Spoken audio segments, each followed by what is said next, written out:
Bonjour à toutes et à tous. Aujourd'hui, on est le mercredi 1er juillet 2026 et notre cher ami, notre frère, Matthew Ho est avec nous. Bienvenue à nouveau, Matt. Salut Nima, comment tu vas? Je vais très bien. Et je vais commencer avec toi, Matt. On parlait de la météo avant d'entrer en direct, c'est pour ça que je parle de la météo maintenant.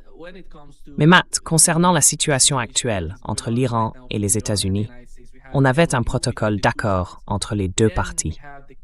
Ensuite, il y a eu un contre-protocole, un nouveau protocole d'accord entre Israël et le Liban, qui en gros vient neutraliser ou violer la première clause de celui entre l'Iran et les États-Unis. Je ne sais pas vraiment dans quelle mesure ce protocole ou la nécessité de ce protocole est liée à Donald Trump. À mon avis, une partie de tout ça, c'est l'aide que Donald Trump apporte à Benjamin Netanyahu. En ce moment, il est en campagne électorale. Tu sais à quel point les élections deviennent sérieuses en Israël. C'est tendu. Ils se battent vraiment. Et Netanyahu se le titre, je suis pour gagner.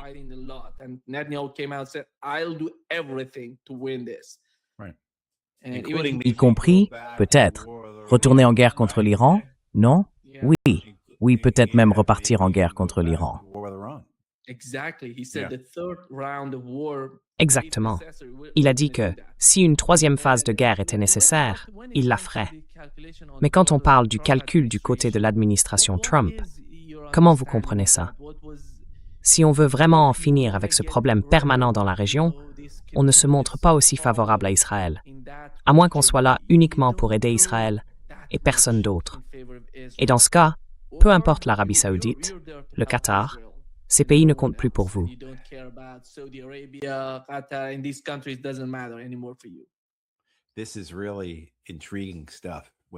C'est vraiment fascinant. Tout ce qui se passe à la Maison-Blanche, tout ce qui se passe avec cette administration. On a l'impression d'être dans un roman qu'on achèterait dans une librairie d'aéroport, quelque chose comme ça. Parce qu'on a ce protocole d'accord, cet accord avec les Iraniens, qui montre clairement la politique étrangère du président. Et tout ça se fait en pleine lumière. Le président l'annonce. On tente d'organiser une cérémonie de signature dans une magnifique station en Suisse. Le président multiplie les déclarations sur Truth Social à ce sujet. Il y a eu des actions militaires avant, de l'intrigue, du drame et tout ce qui va avec. Et puis de l'autre côté, au Liban, avec ce protocole d'accord israélo-libanais, on a eu 5 séries de discussions à Washington qui ont été suivies, mais sans vraiment attirer beaucoup d'attention.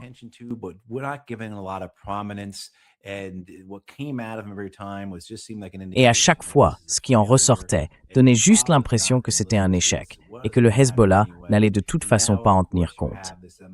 Alors, à quoi bon? Et maintenant, bien sûr, il y a ce protocole d'accord avec l'Iran qui, comme tu le disais, précise clairement dans son premier article ce qui doit se passer au Liban. Et puis, à la fin de la semaine dernière, il y a eu cet accord entre Israël et le Liban qui contredit directement le protocole iranien. Et ce qui m'inquiète vraiment, Nima, c'est qu'on a l'impression que c'est Marco Rubio, le secrétaire d'État américain, devenu aussi conseiller à la sécurité, qui mène sa propre politique étrangère en contradiction avec celle du président.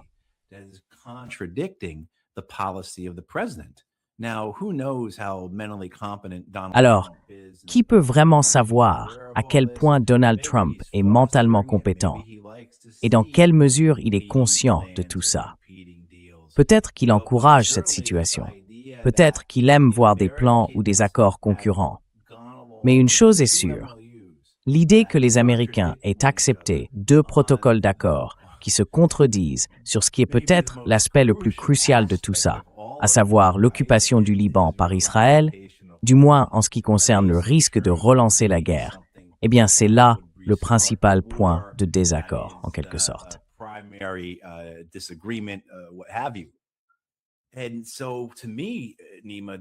Alors, pour moi, Nima, cette idée que le secrétaire d'État ou le conseiller à la sécurité nationale puisse faire quelque chose comme ça, franchement, c'est presque de la trahison. Surtout, comme tu l'as dit, ça revient plus ou moins à soutenir Israël, à renforcer Israël ou à lui donner exactement ce qu'il veut dans cette situation. Donc, pour la suite, je pensais que ce serait le genre de débat qu'on verrait en 2028 entre J.D. Vance et Marco Rubio. Mais en réalité, ça se joue déjà maintenant, au sein même de cette administration, sous la forme de deux politiques étrangères concurrentes, avec deux protocoles d'accord différents. On ne parle pas ici d'un simple ajout à la fin d'un accord commercial ou d'un désaccord de détail. Non, là, ça se contredit directement, noir sur blanc.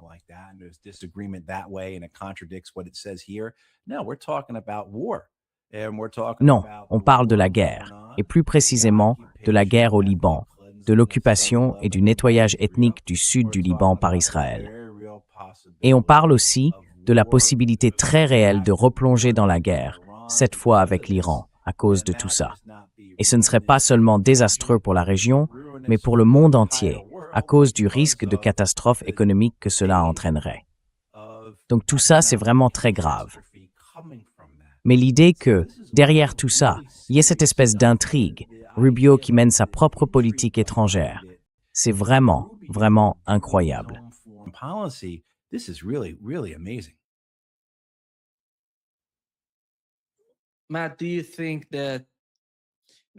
Matt, tu penses que... Parce que quand on regarde le protocole d'accord entre Israël et le Liban, c'est en gros un peu comme celui entre l'Iran et les États-Unis. Ce n'est pas, disons-le comme ça, ce n'est pas un engagement officiel du gouvernement. En fait, ils disent simplement, voilà la feuille de route pour avancer. Et on a vu le président du Parlement libanais déclarer, on ne va pas appliquer ça, on ne va pas le faire. Parce que, franchement, ce qu'il y a dans ce protocole d'accord, c'est pratiquement impossible à mon avis. Ils veulent écarter le Hezbollah par une manœuvre politique avec un simple protocole d'accord. Un protocole d'accord, c'est bien trop faible si on veut s'opposer au Hezbollah. Si on veut vraiment les affronter, il faut aller les combattre. On ne peut pas les écarter, ni les désarmer, avec un accord signé par un gouvernement qui, en plus, n'a pas beaucoup de soutien au Liban. Et au fil du temps, les gens se demandent, mais qu'est-ce que c'est que ça? En quoi ça va vraiment les aider? Voilà.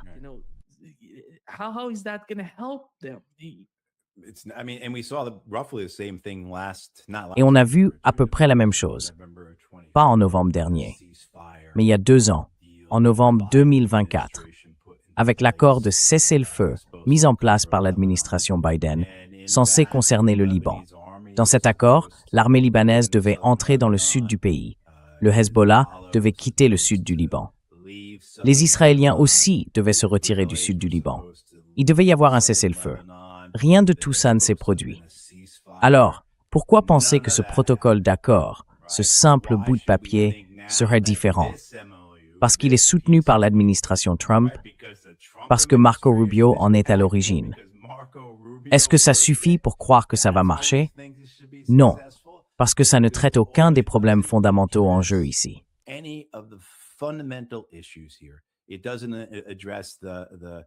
Ça ne traite pas du tout du fragile équilibre des pouvoirs. On a appelé ça comme ça, par politesse. C'est bien du Liban qu'on parle, non? Ça ne prend pas en compte la réalité de décennies d'agression israélienne, de belligérance, d'occupation, d'invasion, de crimes de guerre. Rien de tout ça n'est abordé. Alors si on ne parle pas de ça, comment voulez-vous qu'on en arrive à un point où le Hezbollah accepterait de renoncer, de se dissoudre?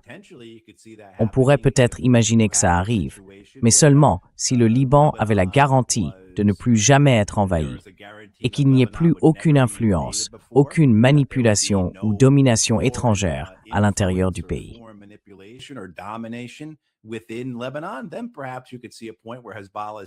Alors peut-être qu'on pourrait imaginer un moment où le Hezbollah dirait « Vous savez quoi, on n'a plus besoin de porter ces fusils. » D'accord, mais où est-ce qu'on voit ça?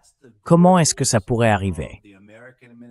Et si c'est vraiment l'objectif de l'administration américaine, du régime israélien, du gouvernement libanais ou de qui que ce soit d'autre, alors comment on atteint cet objectif? Vous pensez y arriver comment? En forçant l'armée libanaise à combattre le Hezbollah. Et puis, on a aussi des signes que les Américains pourraient s'impliquer. L'armée américaine pourrait jouer un rôle peut-être un rôle de conseil auprès de l'armée libanaise. Et là, tout le monde devrait se demander, est-ce que Kennedy n'avait pas lui aussi commencé par envoyer des conseillers au Vietnam?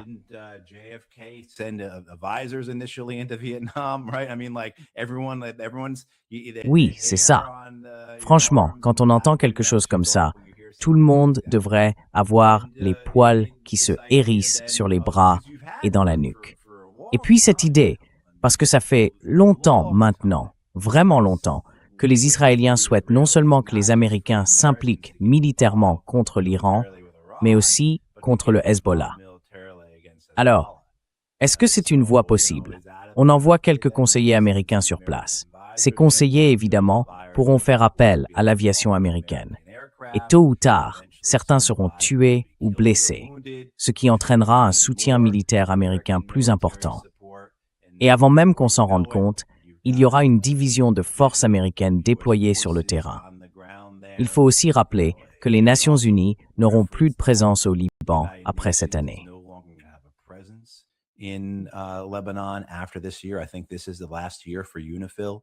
Je pense que c'est la dernière année pour la FINUL. Donc il va y avoir un vide d'une certaine manière. Alors bon, certains diront, OK, les Américains peuvent prendre la relève, non? Mais on voit bien les dangers que ça représente. Ça va de la destruction des villages libanais jusqu'à ce qu'on a vu cette semaine. Israel Katz, le ministre israélien de la Défense, se vantant fièrement de l'efficacité de la destruction des villages libanais par l'armée israélienne et ses sous-traitants. Katz a déclaré que, dans 2 secteurs de l'armée israélienne au Liban, les villages avaient été détruits à 100%. Et il a ajouté que dans un 3e secteur, la destruction atteignait 73%.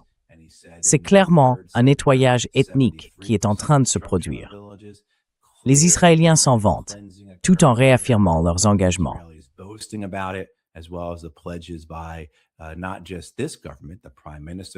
Ce n'est pas seulement ce gouvernement, le Premier ministre ou le ministre de la Défense, qui disent qu'Israël ne quittera jamais le Liban.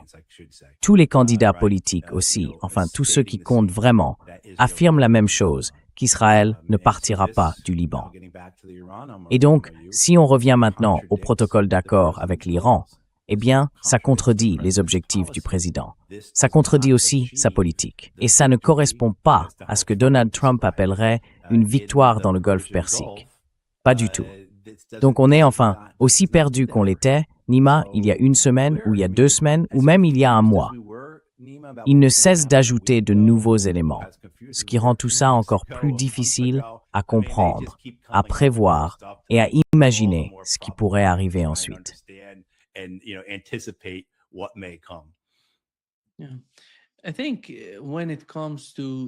Je pense que, quand on parle de la situation en Asie de l'Ouest, la principale préoccupation de l'administration Trump, c'est surtout l'énergie mondiale, l'économie mondiale. En ce qui concerne Israël, il ne se soucie pas du tout de ce qui s'y passe. Il ne se préoccupe pas, par exemple, de savoir si le pétrole sort ou non du détroit d'Ormuz. En fait, ils ne dépendent pas vraiment de ce pétrole. C'est pour ça qu'ils ne s'en préoccupent pas tant que ça.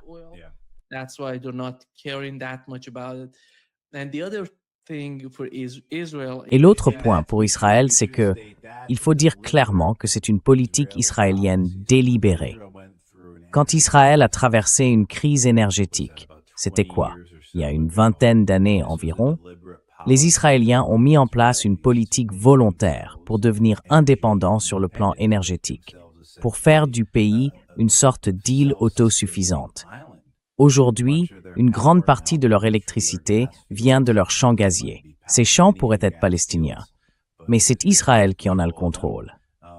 Et on a aussi vu qu'Israël tire une part non négligeable de son énergie de centrales au charbon.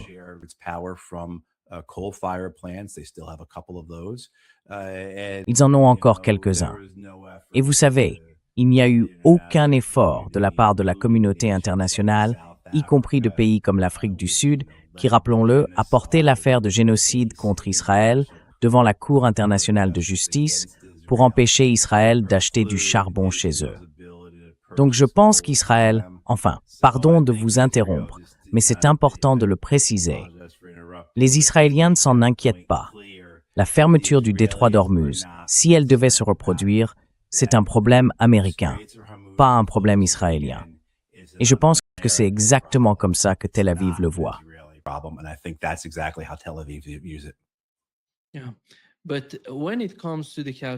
Oui, mais quand on regarde les calculs à Washington, il y a deux forces en jeu, le lobby israélien et l'économie, qui met la pression sur l'administration.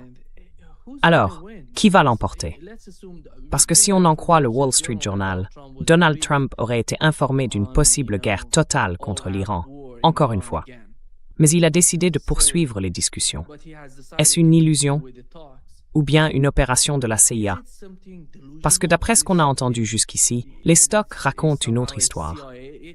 Vous savez, la réalité de la guerre, ce qui s'est passé jusqu'à présent. Quand on regarde les réserves des États-Unis, les réserves de pétrole, de carburant, eh bien, elles ne sont pas là. L'image ne correspond pas à celle d'un Donald Trump prêt à lancer une nouvelle guerre. Et d'un autre côté, on entend Israël parler de guerre, le Wall Street Journal dire que Donald Trump pourrait en déclencher une nouvelle peut-être. Alors, comment vous comprenez tout ça quand on met toutes ces pièces ensemble?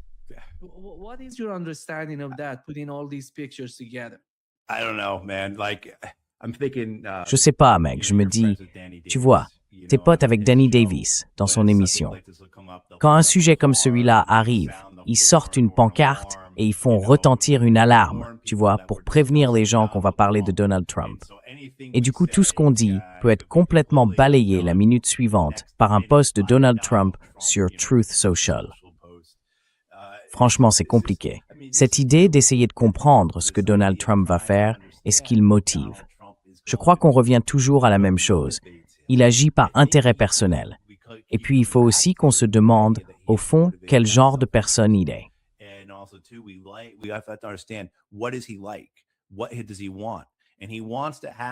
Qu'est-ce qu'il veut, au fond? Il veut retrouver ce qu'il avait l'an dernier pour Gaza, avec le Conseil pour la paix. Vous savez, cette grande mise en scène à Sharm el-Sheikh, où tous ses dirigeants étaient venus, une trentaine, alignés derrière lui. Et Donald Trump pouvait parler pendant des heures. Il y avait des cortèges, de la mise en scène, tout ça. Voilà, c'est ça que Donald Trump veut. Et je pense que c'est exactement ce qu'il cherche à obtenir avec cette guerre. Il veut la victoire. Il veut pouvoir se tenir sur une estrade, quelque part, devant tous les dirigeants du monde, et dire « C'est moi qui ai mis fin à la guerre. C'est moi qui ai rouvert le détroit d'Ormuz. »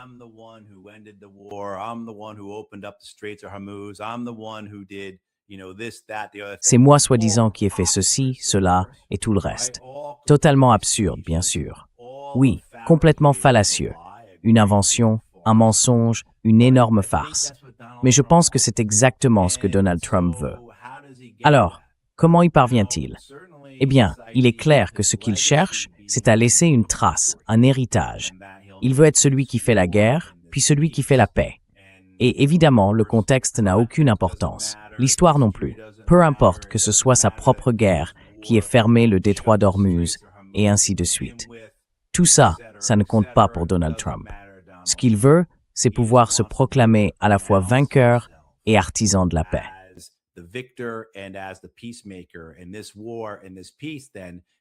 Et donc, cette guerre et cette paix deviennent son héritage. Mais il ne peut pas y arriver si le prix du pétrole continue de grimper. Il ne peut pas y arriver si les Américains vont faire le plein et que l'essence coûte 4,50 $ le gallon ici aux États-Unis. Il ne peut pas y arriver s'il n'a pas l'occasion de se tenir aux côtés de tous ces dirigeants mondiaux avec des lauriers qu'on lui jette. Vous voyez ce que je veux dire? Alors, comment Donald Trump peut-il obtenir ça?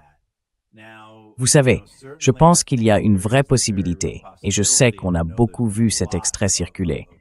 Et c'est d'ailleurs quelque chose qu'on répète depuis un mois environ. Cette guerre pourrait bien reprendre après l'élection.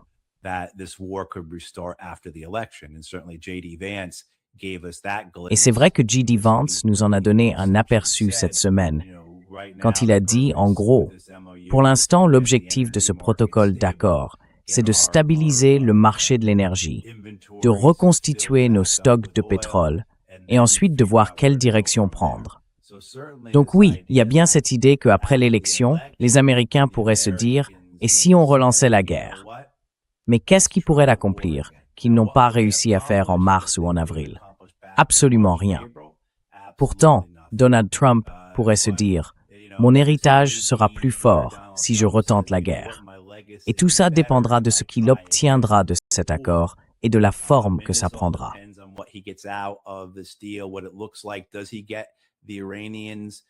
Est-ce qu'il réussit à convaincre les Iraniens de diluer leur uranium et de laisser revenir l'AIEA? Et il pourrait présenter ça comme un accord nucléaire, en gros, un meilleur accord que celui d'Obama. Je veux dire, son obsession pour Obama, il faut surtout pas la sous-estimer. Il est vraiment obsédé par cet homme. Alors, encore une fois, quel est l'intérêt personnel de Trump dans tout ça? Maintenant, les élections, bien sûr, on peut se demander, de quelles élections parle-t-on? Les américaines ou les israéliennes? Et je ne dis pas ça pour faire de l'esprit ou pour suggérer que les Israéliens contrôlent les élections américaines, même si, bon, on peut dire qu'ils le font d'une certaine manière. Et ici, aux États-Unis, il y a une vraie panique, parce que ces socialistes démocrates de gauche continuent de gagner.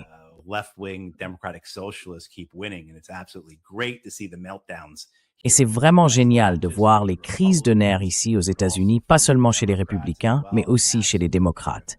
Franchement, c'est excellent. Bon, petite parenthèse. Mais oui, parlons un peu des élections israéliennes. On en a déjà discuté un peu tout à l'heure, non?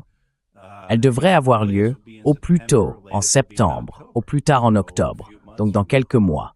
Et pour Benjamin Netanyahou et sa coalition au pouvoir, est-ce que ce serait plus logique, politiquement, de relancer la guerre avec l'Iran en essayant de forcer les Américains à revenir dans le jeu en se disant qu'il est impossible qu'ils ne nous soutiennent pas? Mais avec Donald Trump, tu sais peut-être qu'il y a, comme on l'a déjà évoqué, une petite possibilité, une chance infime que ce ne soit pas le cas.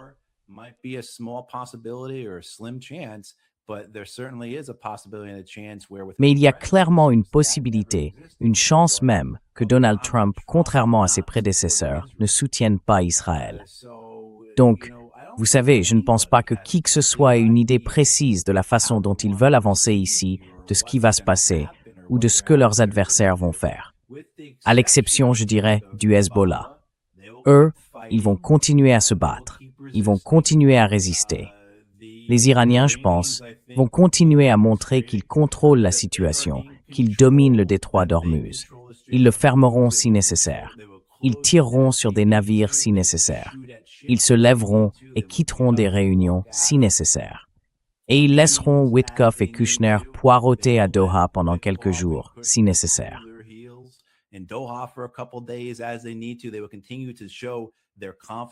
Ils vont continuer à afficher leur confiance, à montrer qu'ils gardent le contrôle. Mais à part ça, tu sais, je veux dire, j'ajouterais aussi qu'on arrive, Nima, vendredi, au 1000e jour du génocide à Gaza. Et tu sais, la seule chose que je peux dire avec certitude, c'est que les Palestiniens vont continuer à souffrir. Donc le Hezbollah va résister. L'Iran gardera le contrôle du détroit d'Ormuz et les Palestiniens souffriront. Quant à ce que feront les Israéliens et les Américains, je n'en sais rien. Et j'ajouterais aussi, puisque visiblement on fait le tour du monde, que les Européens, eux, ne seront d'aucune aide. Voilà, je le dis aussi.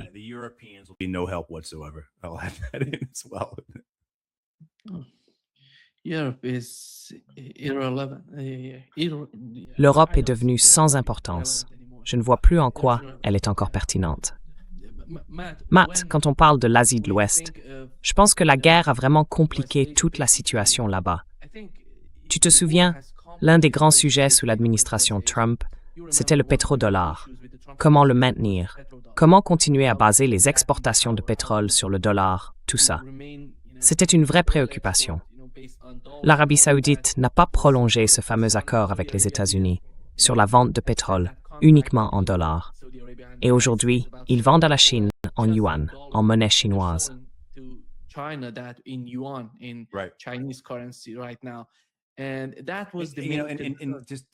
Et ça, c'était... Enfin, vous voyez ce que je veux dire. On a vu que l'Iran avait écoulé, quoi, environ 50 millions de barils de pétrole la semaine dernière, peut-être un peu plus de 40. Est-ce qu'on sait en quoi ils sont payés? Parce que j'ai vu passer plusieurs versions sur la façon dont ils reçoivent leurs paiements. À un moment, on disait qu'ils étaient payés en crypto. Est-ce que vous avez vu quelque chose de clair là-dessus, sur la manière dont ils sont payés? Moi, je n'ai rien vu de définitif. Même le président du Parlement iranien, qui en parlait hier soir, n'a pas dit comment ils étaient payés. Oui, Est-ce que c'est parce qu'ils vendent essentiellement à la Chine? Je ne sais pas. Je pense que ce sera en yuan, justement parce qu'ils vendent à la Chine. Ce sera en yuan. Ils vont garder ces yuan pour faire l'échange. C'est comme ça que je le comprends. oui. Parce qu'en fait, ils vendent à la Chine. Je me demande même à l'Inde aussi.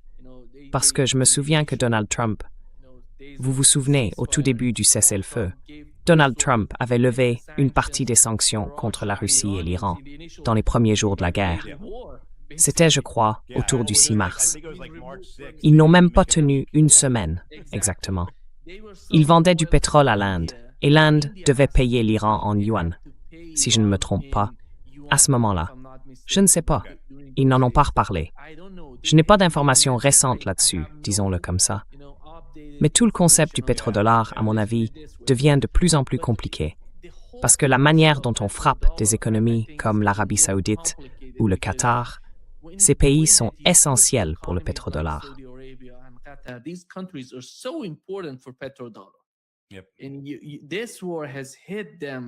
Et cette guerre les a frappés de plein fouet. C'est incroyable de voir à quel point leur économie a été influencée d'une manière ou d'une autre par ce conflit. Et ça, vous l'intégrez dans vos calculs et vous le considérez comme un vrai problème pour l'économie des États-Unis, pour l'avenir du pays.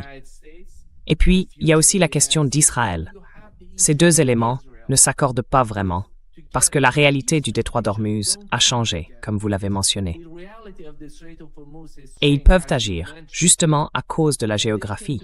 En gros, c'est ce que J.D. Vance a dit, on apprend quelque chose de nouveau. La géographie, ça compte. Alors, si c'est une découverte pour J.D. Vance, eh bien, ils doivent faire quelque chose à propos du détroit d'Ormuz. Ils doivent agir pour instaurer une certaine stabilité dans cette région.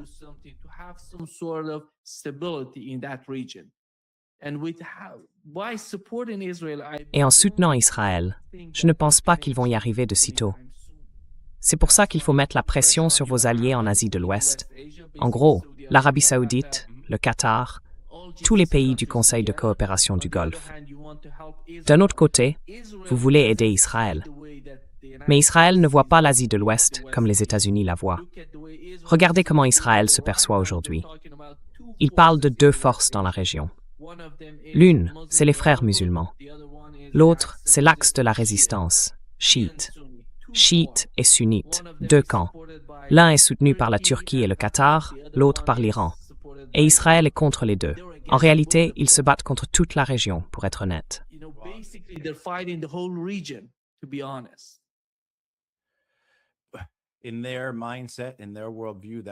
Dans leur esprit, dans leur vision du monde, c'est comme ça que les choses doivent être. Et je pense que c'est l'un des éléments qui maintient Israël dans cette spirale qui finira par provoquer de très très gros problèmes. Je ne dis pas ça parce que j'aurais des informations particulières. Je dis ça simplement parce que je lis ce que disent les responsables de la sécurité israélienne et eux-mêmes répètent que leur propre population est le problème. Et quand on a cette vision messianique, cette conviction d'avoir raison, et qu'on veut tout dominer, pas seulement la terre sous ses pieds, mais aussi celle qu'on ne voit pas encore à l'horizon, et qu'on est un tout petit pays, forcément, on finit par se heurter à des difficultés.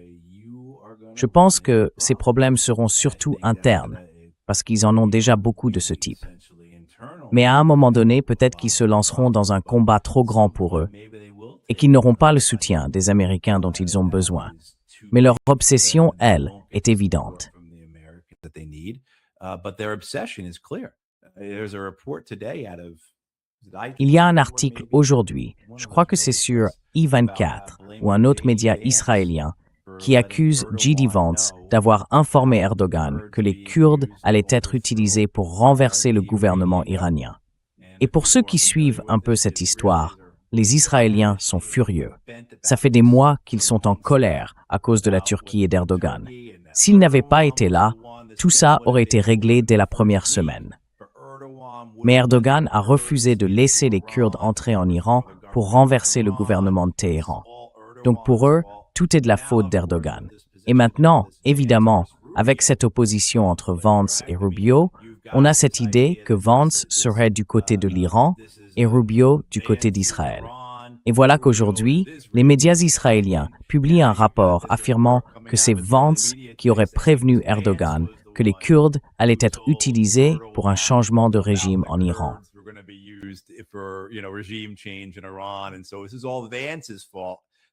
Donc tout ça, c'est la faute de Vance si ça ne s'est pas bien passé. Enfin, ce genre d'hystérie, cette manière obsessionnelle de s'accrocher à une vision du monde, oui, ça va être la perte d'Israël. Je pense que la plupart des gens le savent, je ne dis rien de nouveau. Mais pour revenir à cette idée du pétrodollar, un point important, c'est que tous ces États du Golfe ont leur monnaie indexée sur le dollar américain. Donc si le dollar perd de sa valeur, ça pourrait être vraiment destructeur pour leurs économies. Alors quand on regarde ces pays, comment peuvent-ils se détacher de cette dépendance à la monnaie américaine, s'ils le souhaitent, s'ils le décident tout en acceptant la réalité qui change? L'une des choses que j'ai vues, je crois que c'était Pepe Escobar qui disait ça. Je ne m'en souviens plus, Nima. Mais cette idée selon laquelle, cette année, lors de la conférence des BRICS en septembre, il y aurait une vraie proposition pour mettre en place le BRICS Pay, ou peu importe le nom qu'il lui donne, comme un mécanisme alternatif.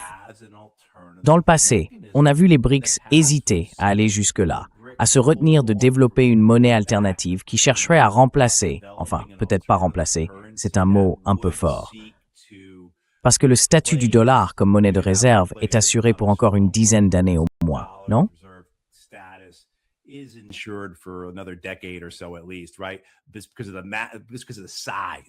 C'est surtout une question d'échelle, de taille, de dimension, en fait. Mais vous savez, cette idée selon laquelle les pays des BRICS avanceraient pour créer une véritable alternative au système financier américain, à l'ordre financier, monétaire et économique tel qu'on le connaît aujourd'hui, eh bien, ils chercheraient à bâtir une alternative. Et si je me souviens bien de ce rapport, ce sont les Indiens qui poussent vraiment dans ce sens en ce moment. Les Indiens prennent la tête sur ce dossier. Et d'ailleurs, ils ont déjà été très impliqués dans ce genre d'initiative par le passé.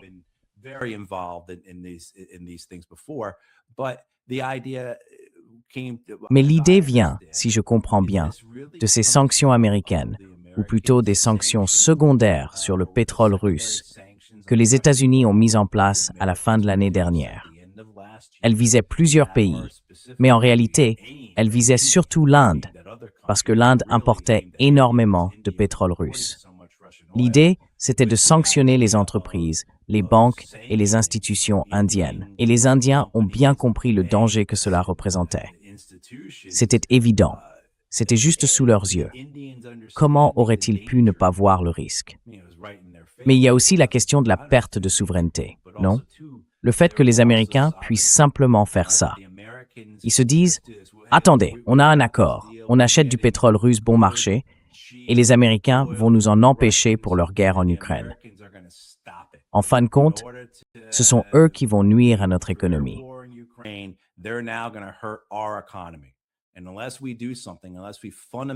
Et à moins qu'on fasse quelque chose, à moins qu'on restructure vraiment les choses et qu'on crée d'autres mécanismes, on sera toujours à leur merci.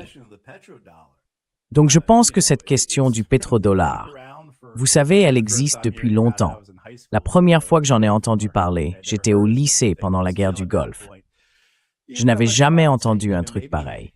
Et même à cette époque-là, je dirais même encore il y a une dizaine d'années, beaucoup de gens très sérieux à Washington et dans les grands médias américains se moquaient de l'idée même qu'il puisse exister un pétrodollar, qu'il y ait eu un accord conclu entre les Américains et les Saoudiens en 1974, ou peu importe l'année exacte.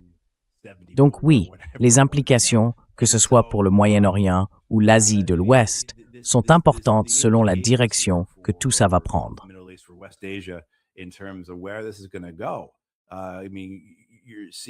Je veux dire, on assiste à un basculement, à une refonte de l'ordre mondial, qui ne se résume pas simplement au fait que les États-Unis pourraient ne plus avoir de base au Koweït ou en Arabie saoudite. C'est bien plus vaste que ça. Et on le voit clairement avec les Pakistanais, leur rôle auprès des Saoudiens, la manière dont ils agissent. C'est aussi la fin d'une certaine relation avec la Turquie. Il y a la question de la position de l'Égypte, des choix faits par les Émiratis, et la façon dont ils semblent vouloir avancer dans tout ça. Oui, je pense que dans 1 an, 2 ans, 3 ans peut-être, si j'ai la chance de continuer à avoir ces discussions avec vous, on parlera de tout cela d'une manière complètement différente.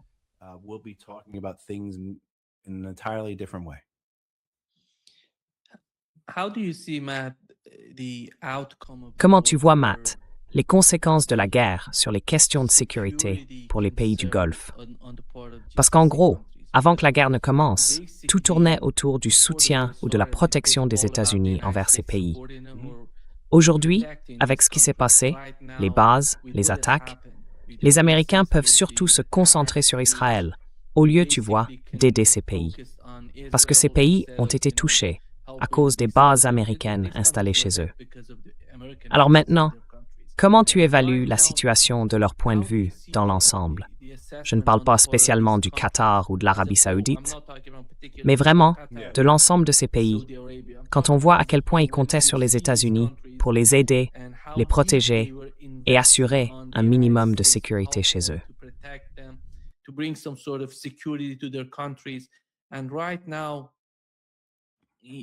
Et en ce moment, on voit bien que l'équation est en train de changer.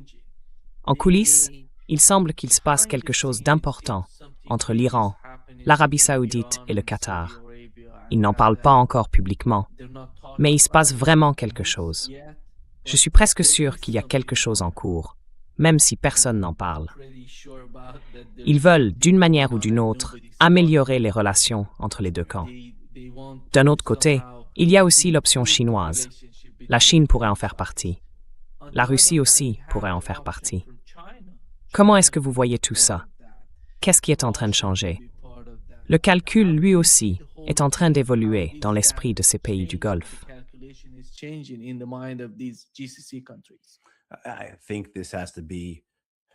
Je pense que ça doit être une grande leçon pour eux.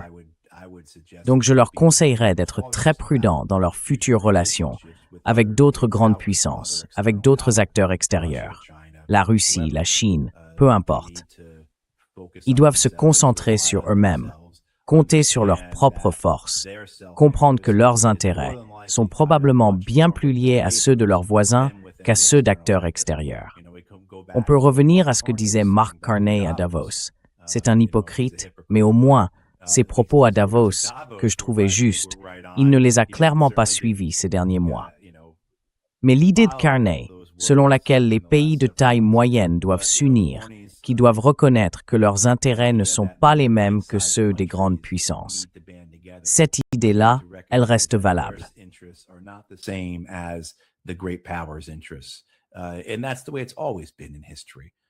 Et ça, c'est comme ça que ça s'est toujours passé dans l'histoire. Je pense que ces pays-là, qu'ils aient su ou non que leur relation avec l'Amérique était trompeuse, qu'ils aient compris à quel point les garanties de sécurité américaines étaient superficielles et creuses, ou qu'ils aient anticipé que leur pays servirait de zone tampon, non seulement sur le plan militaire, mais aussi économique, dans une guerre contre l'Iran. S'ils ne l'avaient pas compris avant, ils le comprennent maintenant. Et maintenant, la vraie question c'est, à quel point ces pays sont-ils corrompus? Ce sont tous des monarchies. On parle ici d'un accord implicite, en place depuis la Seconde Guerre mondiale. Soyez des alliés loyaux, de bons membres de l'Empire américain, et en échange, on vous maintiendra au pouvoir. Et vous savez, est-ce qu'ils vont vraiment continuer à tenir cet accord? Est-ce qu'ils sont à ce point corrompus? Et moi, je connais beaucoup de gens de la région qui disent sans hésiter, oui, ils le sont. Ils vont poursuivre cette relation parce que c'est ce qui sert le mieux les intérêts de la famille royale.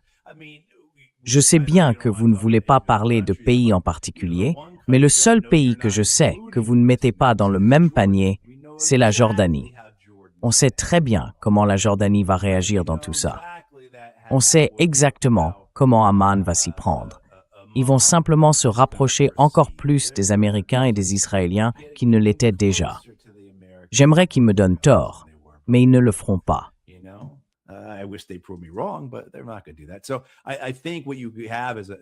Je pense que ce qu'on voit, c'est une prise de conscience très réelle dans la région. Ils comprennent que leurs intérêts sont liés les uns aux autres, bien plus qu'à ceux d'acteurs extérieurs. Qu'en réalité, ils ne peuvent compter que sur eux-mêmes, et peut-être par extension sur leurs voisins. Et si ce n'est pas la leçon qu'ils tirent de tout ça, alors ils sont encore plus corrompus qu'on ne le pensait.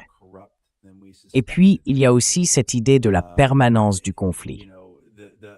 Au tout début, je crois que c'était lors de la signature du protocole d'accord, on avait les Saoudiens, les Qataris, peut-être les Pakistanais, je ne me souviens plus exactement, mais 4 ou 5 pays avaient publié une déclaration disant en substance, écoutez, la seule façon de vraiment résoudre ce conflit, c'est par la création d'un État palestinien. C'est en gros ce qu'ils disaient.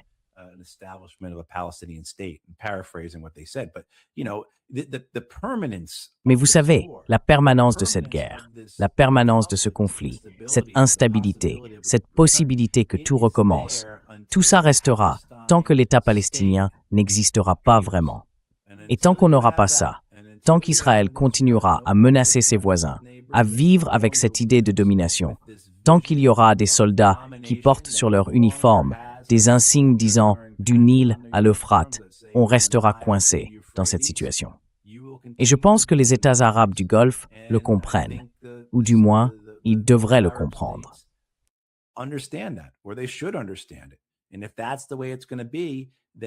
Et si les choses doivent se passer comme ça, alors pourquoi suivre les Américains qui sont complètement liés aux Israéliens? Franchement, ils ne peuvent même pas, enfin c'est sidérant.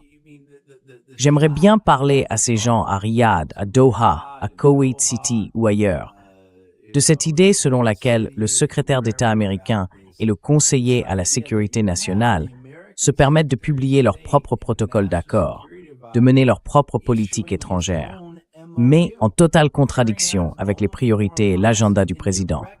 Vous allez faire confiance à ce pays? Vous allez faire confiance à quoi exactement?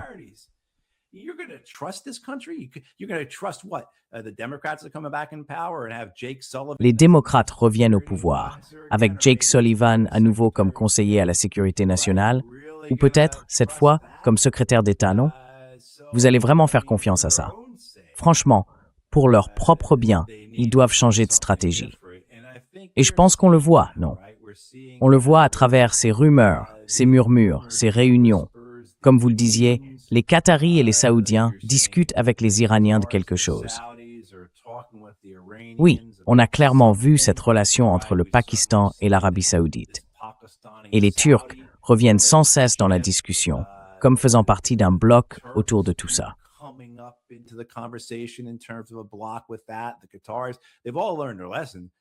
Les Qataris, eux, ils ont tous compris la leçon. Vous voulez offrir, oui, vous pouvez offrir à Donald Trump un avion à un demi-milliard de dollars. Il ne répondra pas à vos appels. Vous voyez ce que je veux dire? Donc je pense que tout le monde, enfin j'espère, a retenu la leçon et cherche maintenant à compter davantage sur soi-même et sur ses voisins plutôt que sur une puissance extérieure. Et comme je l'ai dit, j'inclus la Russie et la Chine. Pourquoi penser que ce serait différent avec une autre grande puissance étrangère? Ce ne le sera pas. Ce sera la même chose. La couleur changera, les détails changeront, les anecdotes aussi. Mais au final, ce sera exactement la même chose.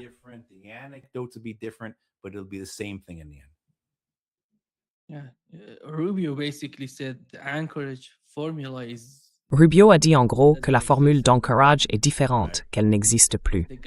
Et puis, oui, ce type me fait un peu penser à quelqu'un, parce que personne n'a une position comme la sienne, à part Kissinger. Oui, exactement. C'est ça. Et ce gars-là n'en est pas capable. Yep. Yep. Non, c'est pas Henry Kissinger. Enfin, Henry Kissinger, j'espère qu'il est en train de rôtir et de brûler en enfer, là où il mérite d'être, avec tous les autres criminels de guerre. Voilà. Mais c'était un animal politique. Exactement, oui, exactement. Oui, exactement, Nima. Exactement. Et Marco Rubio, ce n'est pas ça. Marco Rubio fait de son mieux pour accumuler sa part de crimes de guerre. Mais tu sais, il ne sera pas assis à la même table en enfer que Kissinger. Il n'a pas ce niveau-là. Et oui, c'est vraiment...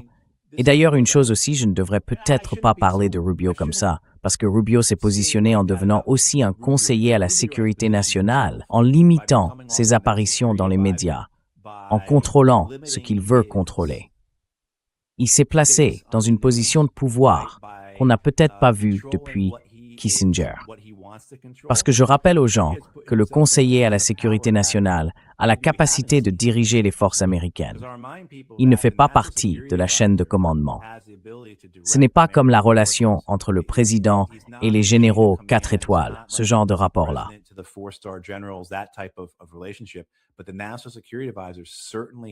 Mais le conseiller à la sécurité nationale a clairement ce rôle. Et ce conseiller peut donner des instructions au Pentagone, à la CIA, au département d'État, à qui que ce soit, pour faire ce qu'il faut faire. Alors, une des choses auxquelles je pensais, Nima, c'est que je ne crois pas que ce soit une coïncidence que Rubio soit allé dans les États du Golfe la semaine dernière. Il n'est pas allé à Riyad, ce qui, à mon avis, est assez significatif. On pourra reparler des Saoudiens, des Pakistanais et de tout ça. Mais tu vois, il était à Manama, dans le Golfe, pour la réunion du CCG et tout le reste, et il se vantait à tout bout de champ en disant que les Américains contrôlaient la situation et que les Iraniens, eux, ne contrôleraient pas le détroit d'Ormuz. Et ensuite, on voit ce navire essayer de passer, le Ever Given ou le Ever Lucky, ou peu importe son nom, tu vois.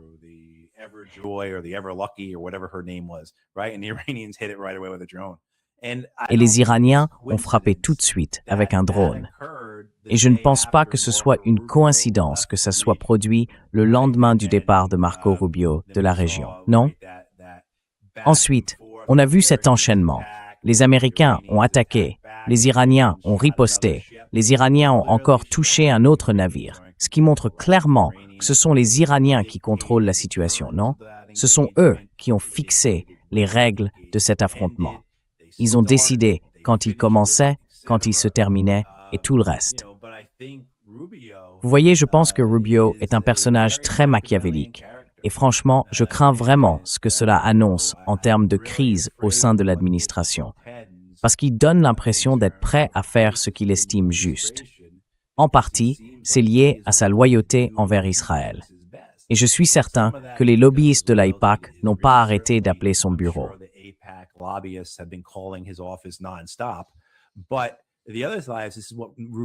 Mais l'autre aspect, c'est que c'est vraiment ce que Rubio pense. Rubio est un impérialiste. C'est un néoconservateur.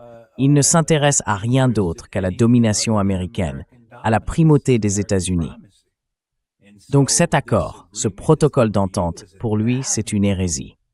Si les gens veulent comprendre ça, qu'ils regardent la vidéo du G7 quand Donald Trump donne sa conférence de presse, regardez simplement Marco Rubio derrière lui, en pleine souffrance. Vraiment en souffrance, en entendant le président dire des choses comme « Eh bien, tous les autres pays de la région ont des missiles balistiques. Les Iraniens devraient en avoir aussi. »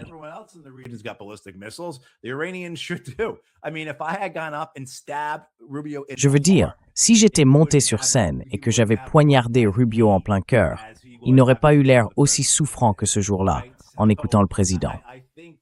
Franchement, c'était douloureux à voir. Donc je pense que, malheureusement, comme je l'ai déjà dit, c'est pas un roman qu'on achète dans une librairie d'aéroport. C'est la réalité. Et honnêtement, qui sait où tout ça va nous mener? J'en ai aucune idée. Oui, Matt, tu penses que le conflit en Ukraine va encore s'intensifier d'une manière ou d'une autre? Oh mon Dieu, oui, je le pense. Je ne crois pas que ça va dépasser les frontières des pays concernés. Je sais qu'on parle beaucoup d'une éventuelle attaque russe contre des usines européennes de munitions ou quelque chose du genre. Mais à mon avis, ça n'arrivera pas. En revanche, une escalade vers une destruction encore plus massive des infrastructures et une intensification des frappes contre les civils. Oui, je pense que c'est ce que nous réserve la fin de l'année 2026.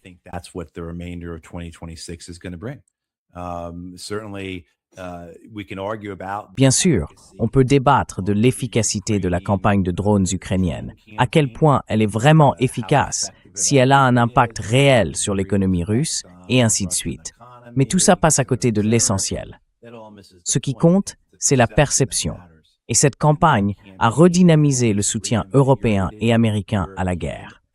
Elle a remis le conflit au centre de l'attention des médias occidentaux.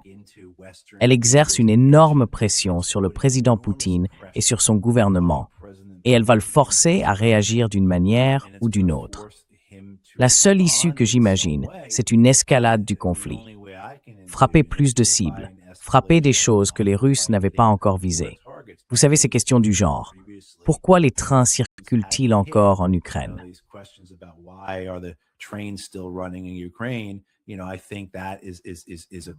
Vous savez, je pense que c'est une question que, franchement, les Russes se posent à juste titre depuis plusieurs années.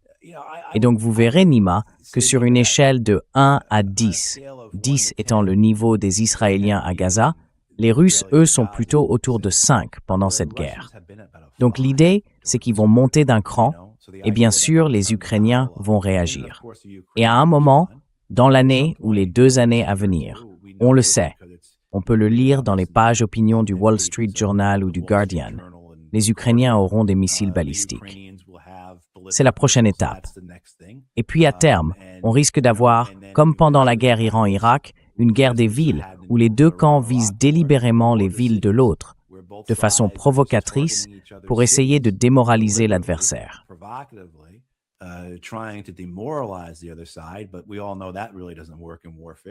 Mais on sait tous que ça, en réalité, ça ne marche pas dans une guerre, n'est-ce pas? Ça ne marche pas du tout.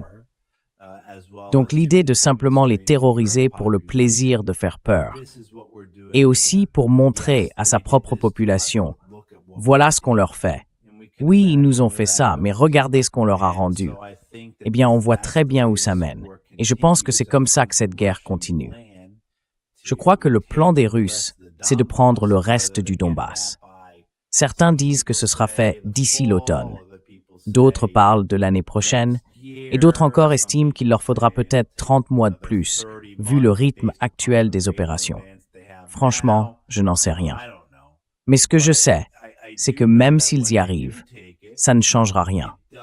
Les Ukrainiens ne vont pas arrêter de se battre, les Européens non plus. Et les Américains pourraient bien recommencer à soutenir activement les Ukrainiens.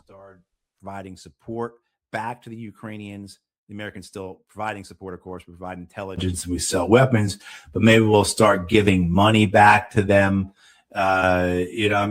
And because even if the Russians take the Donbass, that then for Brussels, for the EU and for NATO, that becomes their Jerusalem, right? And just as you have had this crusade to defend a democracy against. C'est comme ça qu'ils l'ont présenté dans toutes ces capitales européennes. C'est aussi comme ça que Joe Biden l'a vendu. Remonte un peu dans le temps à septembre 2021, il y a à peine plus de 2 ans, presque 3.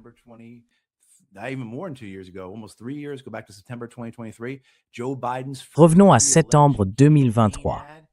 Le premier spot de campagne de réélection de Joe Biden, c'est sur son voyage à Kiev, sur lui, Joe Biden, en président en temps de guerre. Voilà, tout est là. Le scénario est déjà écrit, le plan est prêt, les textes sont prêts. Alors, revenons à ça. Et où en sera-t-on? On en parlera encore dans 1 an, dans 2 ans, dans 3 ans. à moins qu'il ne se passe quelque chose d'imprévu. Un événement exceptionnel, un cas de force majeure, ou je ne sais pas, quelque chose qui bouleverse tout. Mais sinon, je ne vois pas cette guerre se terminer. Vraiment pas. Oui, oui. I don't see this war ending. I just don't. Je pense que c'est pareil pour l'Asie de l'Ouest. Je ne vois pas la guerre se terminer de sitôt. Oui. Right. I mean, unless you get to the core. Je veux dire, à moins d'aller au cœur du problème, non? À moins d'aller à la racine, à la vraie question ici. Et dans ce cas, en Asie de l'Ouest, au Moyen-Orient, c'est la Palestine. C'est la même chose ailleurs aussi. On pourrait dire la même chose de l'Inde et du Pakistan, tant qu'on n'a pas réglé la question du Cachemire, non? Et je ne devrais peut-être pas trop en parler parce que je ne connais pas assez bien le sujet, dans un sens comme dans l'autre. Mais tant que ce n'est pas résolu, il y aura toujours une sorte de guerre froide permanente là-bas, avec le risque qu'elle devienne une vraie guerre. Et oui, je veux dire, le meilleur scénario possible, que je ne vois même pas se réaliser, ce serait un conflit gelé. La guerre serait figée. Et tout le monde dirait « Ah, ce serait comme la Corée, une guerre gelée depuis 70 ans maintenant. » Non, ce ne sera pas comme la Corée. Donc, je ne sais pas. C'est différent. Oui, ça va tourment, tourmeni. Yeah, it is. It's very different. Yeah. Merci beaucoup, Matt, d'être avec nous aujourd'hui. C'est toujours un vrai plaisir. Yeah, absolutely. Thank you. Oui, absolument. Merci, Nima. Et à tous ceux qui nous regardent, mettez un like, abonnez-vous, laissez un commentair, aidez Nima à toucher encore plus de monde et suivez Matt sur son Substack. Matthew.pubstack.com. Allez-y et abonnez-vous à lui. Merci, Nima. Merci.